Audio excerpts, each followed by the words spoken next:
wishes on it. I have one, but tell me why on Etsy it said it was coming the 11th through the 29th, and it still hasn't came. It still hasn't came. But I went for it in this video just to show you guys. But obviously I have been an Ariana Grande fan since Nickelodeon, and I know there's like a debate on TikTok. Well, I think there is. I don't have a TikTok, but I've seen people talk about it on YouTube, how they don't believe that people actually watched her back then. I was a Disney kid, I was a Nickelodeon kid, and I used to watch, like, my shows were like, That's So Raven, Hannah Montana, Good Luck Charlie, I think, Girl Meets World with Cameron Dallas, I think that's her, that she plays like both roles. That's the last Disney show that I watched growing up. So if that tells you anything, you know, I used to watch Nickelodeon, Cartoon Network back then. But either way, I know there's a debate that they don't believe that people were fans of her since she was Cat. That was me. That was me, babes. I loved Cat. And then she came out with her first song. Let me see you put your hearts up. Yeah. See you put your hearts up. Yeah. That one. And that first album, my best friend actually showed me, well, my old best friend, she actually showed me her first album. So, you know, I've been watching her I've been following her for a really long time, and I've been super obsessed with her. I went to the Dangerous Women tour. I didn't go to the Sweetener tour because I just couldn't afford it. But it's all good. I would not miss this next tour if she wants to have one, because it doesn't really seem like she wants to do music like that anymore, in my opinion. But I think that's okay. At least whatever makes her happy, you know. So it is Christmas Day today, and it's 2024. So just in case, I don't know if somebody comes back and it's like, what are you talking about? You know, I feel like this is the phase of her life where she really doesn't want to make music, and she wants to do musicals and stuff like that. So I feel like it's okay that she doesn't want to do her tour for her new album. And I will support her no matter what, especially what makes her the happiest, you know. So we're not talking about Ariana Grande today, though, but I did go watch Wicked because of her. Mind you, I love musicals and theater. Either way, besides Ariana being in the Wicked movie, I would have watched it regardless. But the fact that Ariana Grande was in it was a total, like, what a time to be alive as an Ariana Grande fan, getting an album, getting this amazing movie that she's in with this like opera voice and everything, and Cynthia Erivo. Okay, let's just get started on ranking these songs from the Wicked soundtrack. First of all, it's No One Mourns the Wicked. No One Mourns the Wicked. Da, da. Okay. No One Mourns the Wicked is such a Glinda takeover song. And if you watch the movies, I'll try not to say spoilers much. I'm sure a lot of people have watched it by now. It's already December, but just in case, it's such a Glinda strong song to where, like, just the way that in the movie her facial expressions, like, that song, just the lyrics, it has so much like meaning behind it, especially if you don't know the movie, because that's the first song that you hear when the movie starts. And especially me, as somebody that did not know the Wicked story at all, I tried not to look it up before I watched it. I tried not to do anything before watching it. No One Mourns the Wicked was such a complex song, but such a perfect way to start the movie. And listening to it while I'm at work literally makes me cry, especially those last parts where she's like opera singing, and she's like, what did she say? She died alone. Like, the lyrics of the song and just Glinda's face expressions and everything is just chef kiss. No One Mourns the Wicked is 10 out of 10. 10 out of 10. 10 out of 10. 10 out of 10. Like, 10 out of 10. Next is a Dear Old Shiz. Dear Old Shiz. Glinda, is it true you were her friend? Is it true you were her friend? Yes. I mean, I didn't know her. Please, just that little intro. And the part that she's like, I'm not gonna sing. But Ariana Grande's like, at the end, chef kiss. Minus the last 54 seconds of the song is Ariana Grande little part. And they're like, dear old shiz.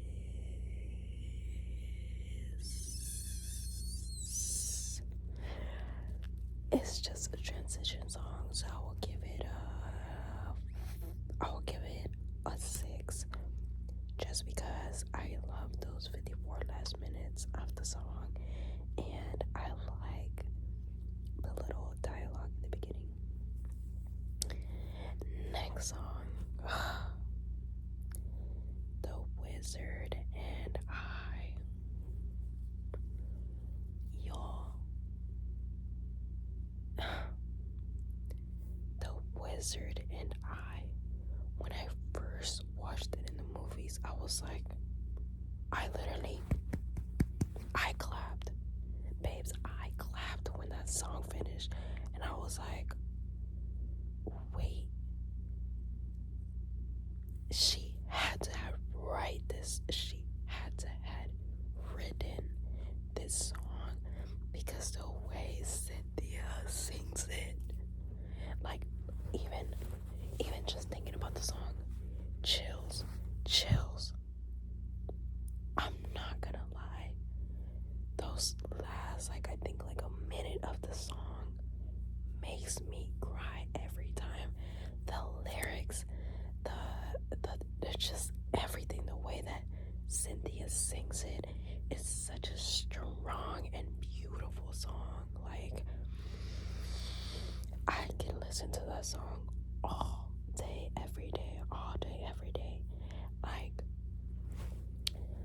for me, obviously, I love Glinda because of Ariana, but I honestly, the more I've only watched the movie twice, and I will rewatch it over and over and over when it comes out in, I don't know, Peacock or whatever, or Netflix,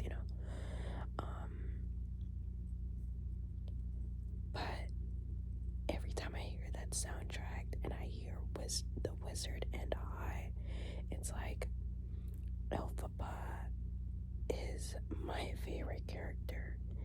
Like, she really is like this strong, beautiful, like, she's so confident with herself. Like, I don't know, I mean, the song might say a little different because of the way, like, the lyrics and stuff, she like kind of feels like the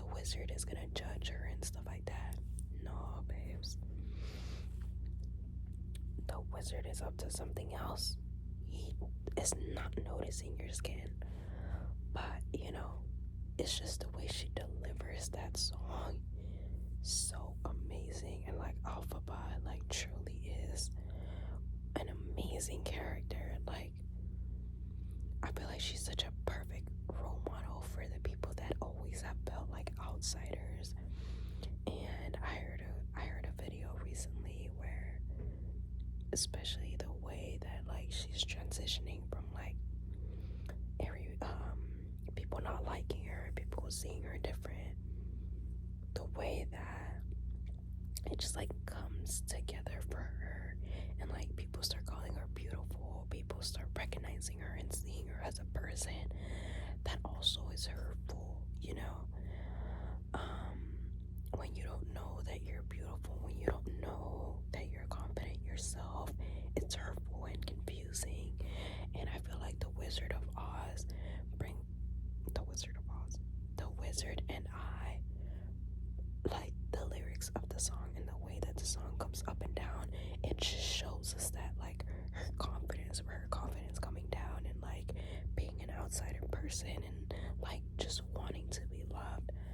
I'm sorry, The Wizard and I is truly such an amazing song. Like truly, truly, truly. And I cannot express more like how amazing Cynthia Erivo is. Cannot express more. She has had to be my favorite person. Again, I love Ariana Grande, but I think I have seen more interviews of Cynthia Erivo by herself because I just want to get to know her more. She is just I could talk about her all day also.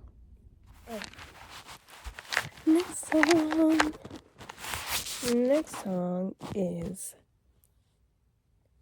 What Is This Feeling? What is this feeling? Searching as a thing. Does it have a name? Yeah.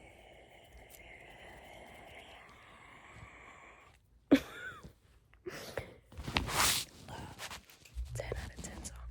Oh, I did not need to rank The Wizard and I, because obviously I'm obsessed with it, right? 1,000%. That's like ranking of 1,000 out of 100, literally. Oh, what is this feeling? What is this feeling? To be honest, it wasn't like my favorite, but the more I listen to it, the more I love it. I just love like the harmony that Cynthia and Ariana Grande have, and like I can't wait until they post like the whole clip of just that song, because I feel like the beauty of that song is the cinematic part of it, because the dancing, the choreography, the way that Cynthia and Ariana are in those scenes, doing different scenes like around school and everything. My favorite, but I really love the song, obviously, and especially after it went viral or whatever. Love it. I'll give that song a 10 out of 10. Now, next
I just wish it was like a longer song. I think that would be cool. Okay, next song is Dancing Through Life. Okay, one thing I will say, I did not understand the Jonathan Bailey hype because I didn't watch Bridgerton, or I didn't watch, what was that other one that he was in? Whatever. The other show that he was in, or movie that he was in. And I was like, this is who you guys are really hype over. And when I watched Wicked, I still did not understand the hype. Still didn't. But he's okay.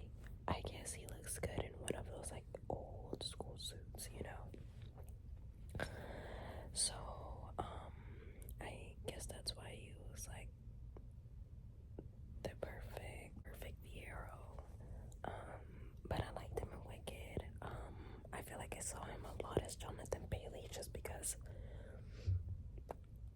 I don't know, you know, I don't know. But he was cool, you know. Dancing Through Life wasn't my favorite at first until you also hear it, and then you're like, I get it, you know, I get it. Dancing Through Life, like the lyrics are also very beautiful and like trying to let you know to be very carefree about life and everything, you know. So I like that. I thought that was cool. Hey Nessa, yeah, Nessa. You know, I just love the whole little like dialogue and everything. I love that song now.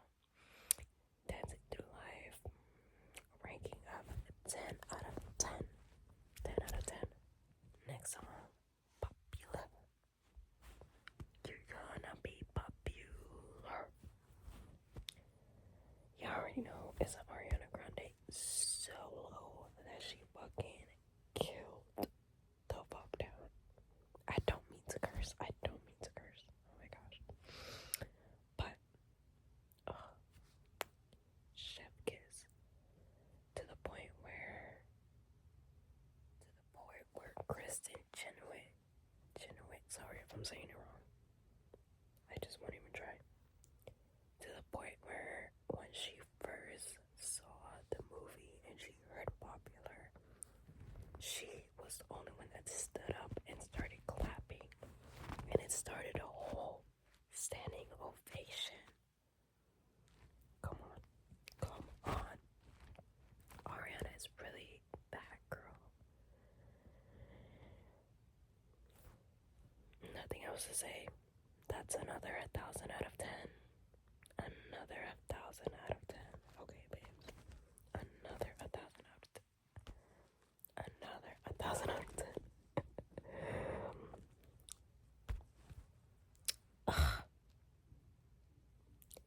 See, when it comes to Cynthia Erivo, like, my heart, I'm not that girl.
so beautifully, truly, truly, truly.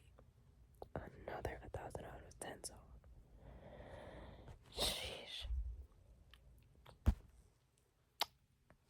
Now, next song is One Short Day. Can I be biased and also say I love this song because Ariana Grande and Cynthia Erivo said that this was their favorite song in an interview, and they said that they wish they could sing it more. I love it because of that part. They're like, we're just friends, two best friends. Oh, song hits so hard, like so hard. Oh my gosh, gives me chills just thinking about it.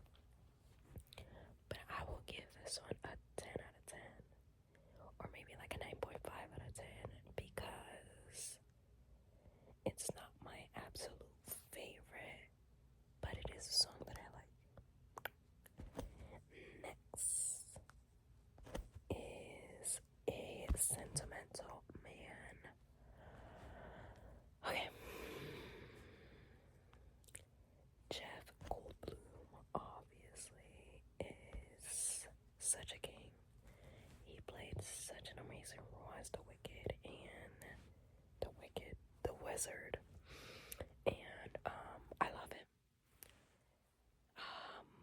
I love this song. I love the lyrics. I like this song. But can I expose myself and say there is times where I kind of do skip it?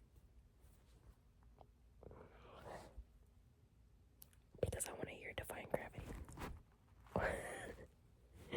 That's the next song. So I'm like, where's Defying Gravity at? You know what I mean? But I love Jeff Bloom.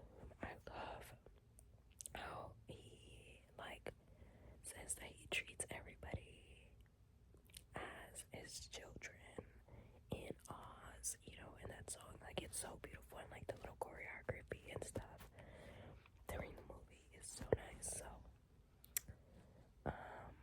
I will give that one like an 8. You know what? I will give it a 9. Because I love Jeff Goldblum, love the song, but I do skip sometimes. Next is Defying Gravity. You already know. This is truly another song where I can't hear it, just like The Wizard and I, without crying. Like, you guys don't understand. When I say I hear this soundtrack and they make me cry, you know where I mostly listen to the soundtrack? At work. And I am at work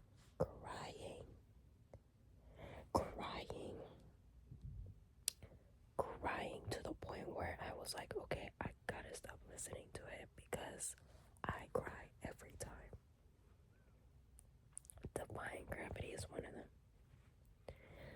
Again, Cynthia Erivo is just insane. Like, okay, not even comparing, but let's compare India Menzel to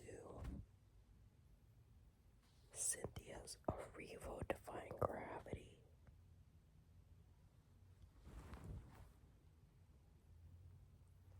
Deceased dead.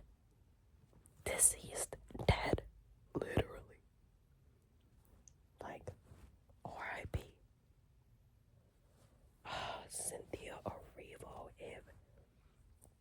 if she doesn't win 1,000 awards from just singing these songs, not even for her performance, not even nothing, literally just singing these freaking songs, I swear, oh my gosh, like, Cynthia Erivo, just Cynthia Erivo. Do I need to even rank this song? 1,000 out of 100. 1,000 out of 100. Literally.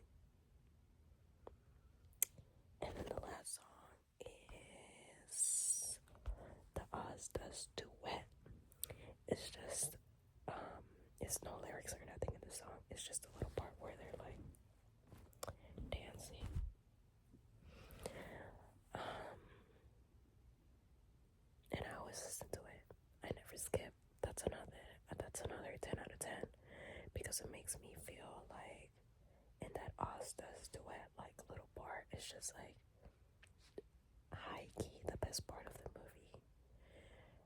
I cried. I cried, babes. I cried. I cried. Okay, I cried. I cried 1,000 times in that movie, but I was literally like this in that part. 10 out of 10, and love that they put it until the end, because it's like you kind of expect it to be like kind of in the middle, but I could see how that kind of might interrupt, like in between what is this feeling and dancing through life. I see how that's kind of awkward, like putting it in the soundtrack in that middle part, because it's like a song that doesn't have lyrics and stuff like that. So I totally understand that why they put it at the end, but love that they still included it in the soundtrack, you know. Overall ranking of Wicked soundtrack, 1,000 out of 10, babes. 1,000 out of 10. What did you think about the Wicked soundtrack? Did you even watch Wicked? What do you rank Wicked? Comment down below, babes. Comment down below. Obviously, I'm obsessed with Wicked. If I heard the soundtrack like 1,000 times, and I was offended that it wasn't in my Spotify Wrapped, but I think it would be on my Spotify Wrapped next year, because the movie came out the same month that Spotify Wrapped came out. So it's all good. My number one was still Ariana Grande, and all my songs, all my top 5 songs were Ariana Grande songs, so not even mad. But the amount that I listened to the Wicked soundtrack already kind of did offend me that it wasn't on there. But it's all good. Have you heard the Wicked soundtrack? Do you like Wicked? Do you like Wicked? The original cast? Did you watch Wicked on Broadway? Did you know about Wicked before the movie came out? Let's have a conversation down below. That'll be so much fun. And thank you guys again for subscribing and liking my videos. Tell me more topics I could kind of explain or just talk about. Yaposphere over here, so